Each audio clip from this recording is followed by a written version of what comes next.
Favourite serials இனி டிவிக்கு முன்பே சன் நெக்ஸ்ட் ஆப்ல ஜாலியா எல்லாருக்கும் முன்னாடியே பாருங்க. இப்பவே சன் நெக்ஸ்ட் ஆப்பை டவுன்லோட் பண்ணி சப்ஸ்கிரைப் பண்ணுங்க. அவங்கள தேடி அலையறதெல்லாம் நேரம் வரையும் தான். இல்லங்கய்யா, எங்களை துரத்துன யானை அவங்கள எங்கேயாவது துரத்திட்டு இருந்தா? இங்க பாருமா, காலமா நாங்க இங்கதான் வாழ்றோம். இது வரைக்கும் யானை மரிச்சு இங்க யாரும் செத்ததில்ல. நாம அதை பார்த்து பயப்படுற மாதிரி அது நம்மள பார்த்து பயந்து மிரட்டுறதுக்கு சும்மா சத்தம் வேணா போடும். அதனால நீங்க ஒண்ணும் பயப்பட தேவையில்ல. உங்க கூட வந்தவங்களுக்கு எதுவும் ஆயிருக்காது. என்னங்க இவங்க எப்படி சொல்றாங்க? அவங்க தான் இவ்வளவு நம்பிக்கையா சொல்றாங்கல்ல ஆனந்தி, நாமளும் யாருக்கும் எதுவும் ஆயிருக்காதுன்னு நம்புவோம். இப்ப என்னங்க பண்றது? இதுக்கு மேல இங்க என்ன பண்ண முடியும்? கிளம்ப வேண்டியதான். நடந்து மேல போய் மகேஷ் சாருக்கோ இல்ல சரவணனுக்கோ யாருக்காவது போன் பண்ணி நம்ம மேல வந்துட்டோம்னு சொல்லுவோம். அவங்க வந்து நம்மளை கூட்டிட்டு போயிடுவாங்க. பெரியவங்களுக்கு நன்றி சொல்லிட்டு கிளம்புவோம். ஐயா, நீங்க எங்களுக்கு பண்ணது பெரிய உதவி.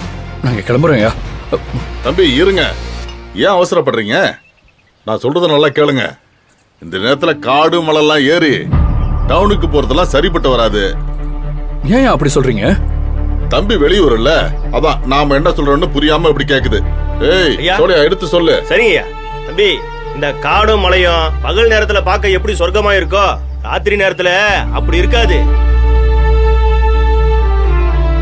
கண்ணை கட்டுற மை இருட்டும், உசுர உடம்புல இருந்து உருவி எடுக்கிற ஊத காத்தும், பனியும் பாறை வழியும் ரொம்ப மோசமா இருக்கும்.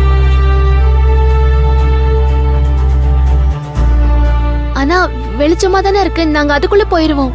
தம்பி, அந்தி சாயிர நேரம் வந்துருச்சு. இதுக்கப்புறம் வெளிச்சம்லாம் ரொம்ப நேரம்லாம் இருக்காது. நீங்க 1 மைல் தூரம் தாண்டது கட்டியும் ஒரு இருட்டா இருட்டிக்கிட்டு காடு விஸ்வரூபம் எடுத்துரும். அது மட்டும் இல்ல, அந்தி சாயிர நேரத்துலலாம் மிருகம் அது இடம் பார்த்து போய் அடையிற நேரம். நீங்க அதுங்க கண்ணுல தென்பட்டீங்க, சும்மா விடாது. அதுவும் காட்டு எருமை கண்ணுல பட்டீங்க, அவ்வளவுதான், உங்களை குத்தி கீழ்ச்சி போட்டுட்டு போயிடும். ஐயா, எருமை தானையா, அது என்ன பண்ணிடும்? அதை நாங்க பாத்துக்கிறோம். தம்பி, எருமைன்னதும் உங்க ஊர்ல சேத்துல மேய்றது நினைச்சிடாதீங்க. காட்டு எருமைங்கிறது காத்து கருப்பு மாதிரி.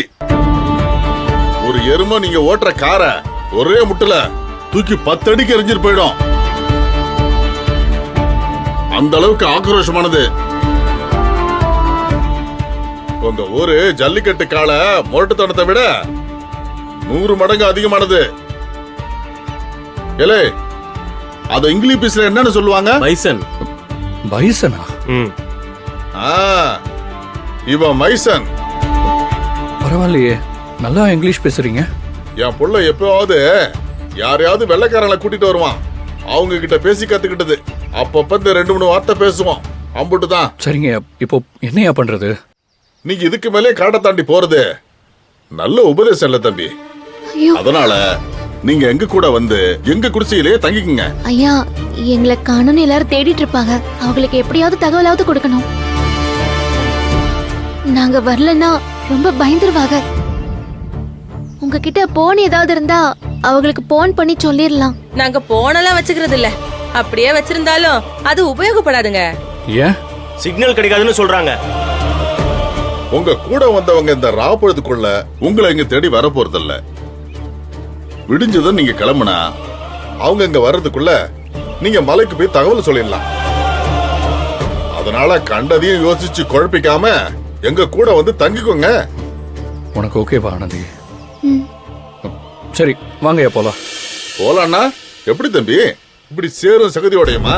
வேற தம்பி, பக்கத்துல ஓடுற ஓடையில போய் 2 பேரும் நல்லா குளிச்சுட்டு துணியை கசக்கி போட்டுட்டு வாங்க. ஐயா, குளிக்கணும்னா மாத்து துணி வேணுமே. எங்ககிட்ட எதுவுமே இல்லையே. ஐயா, எங்க கிட்ட உடுப்பு இருக்கு. நாங்க எங்க உடுப்பு தரோம், அதை கட்டிக்கோங்க. உங்க துணியா? எங்க துணிக்கு என்னையா? காலங்காலமா இந்த மண்ணு காணுதியா?